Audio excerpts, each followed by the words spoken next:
So, hello. So today we're going to go on a little road trip through some of my favourite parts of Northumberland.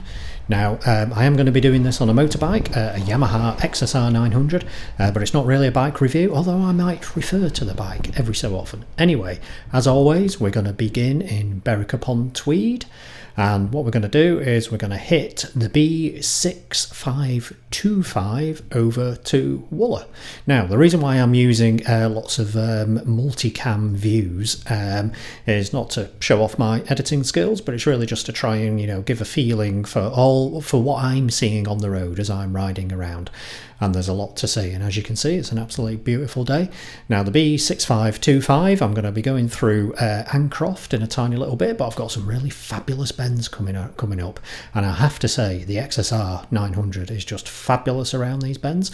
Now, you'll also notice my lovely shiny new motorcycle helmet, which is clean and full of and has not got any flies on it whatsoever.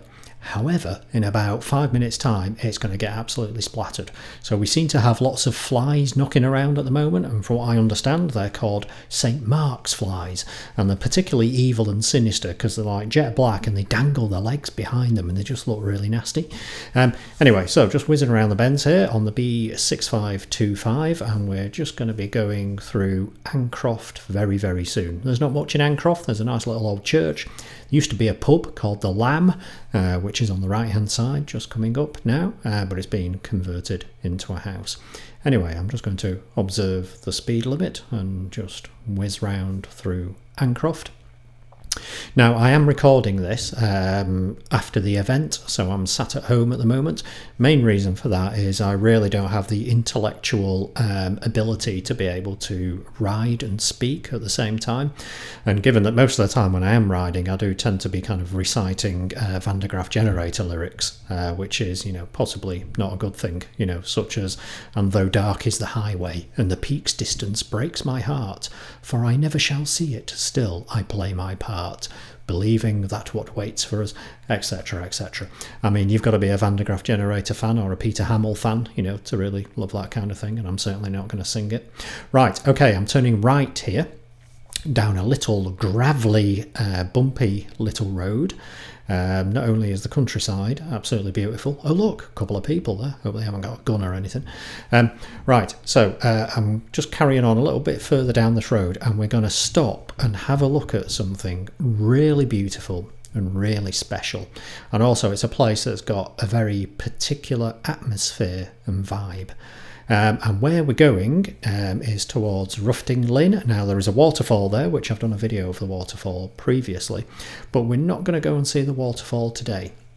Instead, what we're going to do is go and have a look at, it's just one of the most beautiful places. And basically what it is a big old slab of sandstone surrounded by hawthorn, beech and oak. And on the sandstone there are some really fabulous carvings and rock art, which are have been dated back to the Stone Age, and the Stone Age is, I don't know, what's the Stone Age, about 5,000 years ago.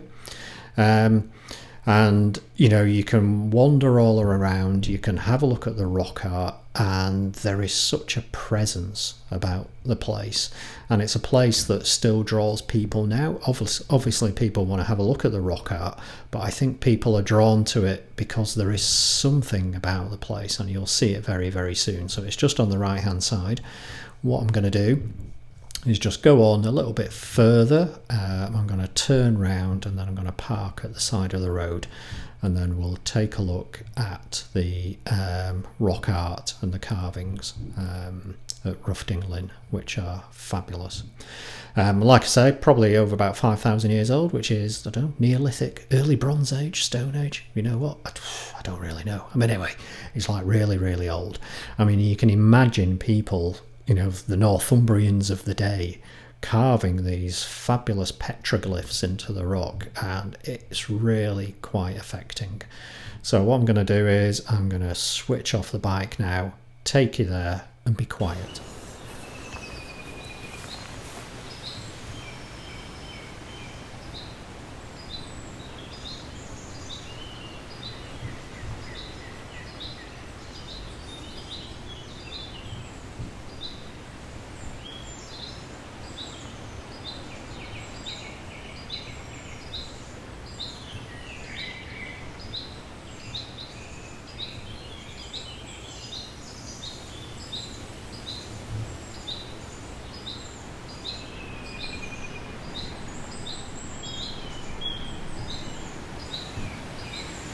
And as you can see, you know, although the land surrounding the rock art is now all farming and very agricultural, I'd like to think that these trees, the hawthorn, the oaks, the beeches, you know, are pretty much relatively how it was 5,000 years ago.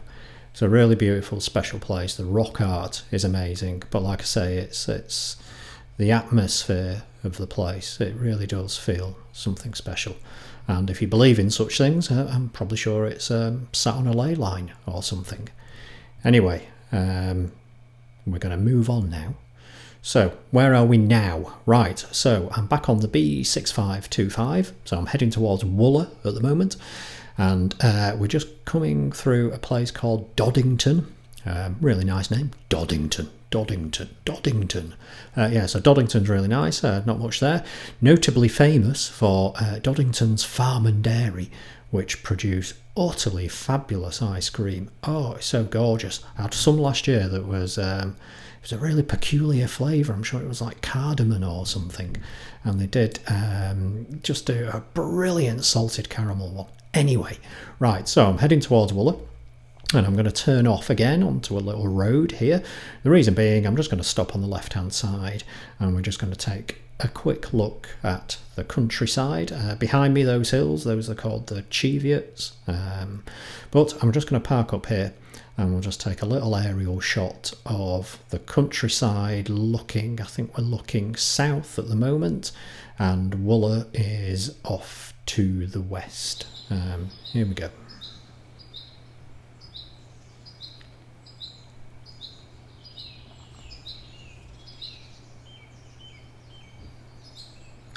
Again, very bumpy road, but you know, the XSR900 is just fabulous for you know, investigating these tiny little roads. It's so small and light that you feel as though you can just take it anywhere and you don't have to worry about putting it on its side stand or anything. So I really do love riding the XSR900 on these kind of roads and exploring little places where I might never have been before.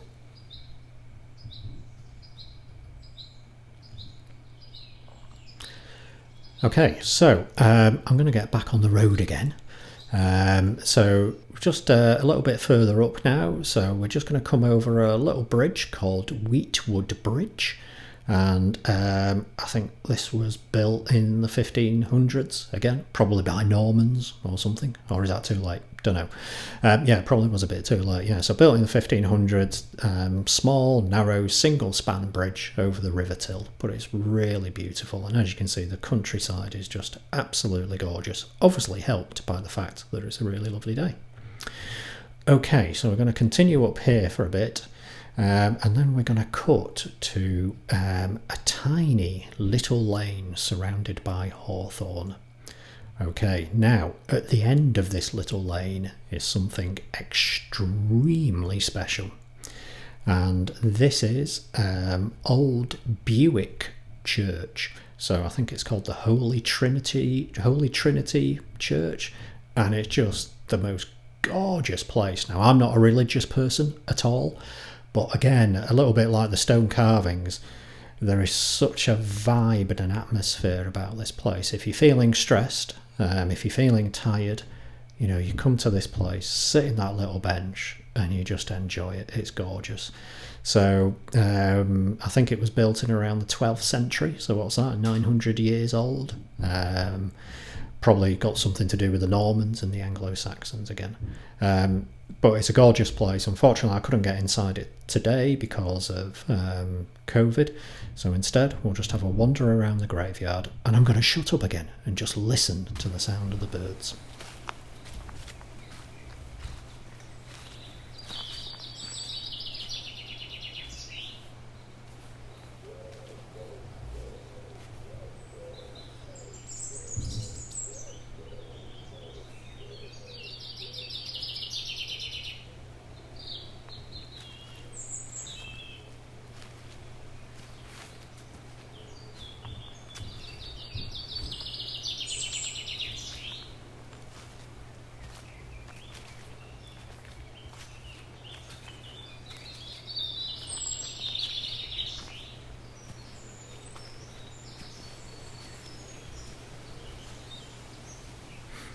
No, come on, what a beautiful place. Must admit, that's a rather strange face on the gravestone.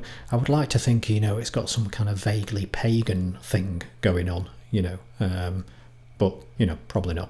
Anyway, we're going to leave Old Bewick Church, so we'll just have a last shot of the bluebells, which are just lovely, and then we're going to make a move. Okay, I've realised this video is going on way too long, so I'm going at super speed now. I'm heading towards a place called Snitter, and as you can see, the landscape and the scenery is opening up because we're heading towards Hadrian's Wall area. I'm not going to stop and look at Hadrian's Wall. I think everybody knows what it looks like. I will slow down for a passing motorcyclist, though. Anyway, we're heading over to a place called Bardon Mill, and the reason why we're going to Bardon Mill is to have a look at Errington Ray Pottery, which you can see over on the right hand side.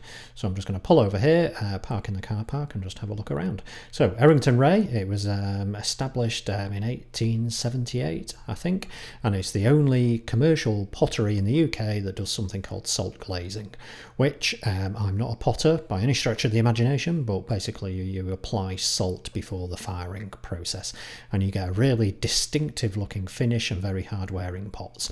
All of these pots are handmade, I understand, and you know what, quite a reasonable price, 25 quid.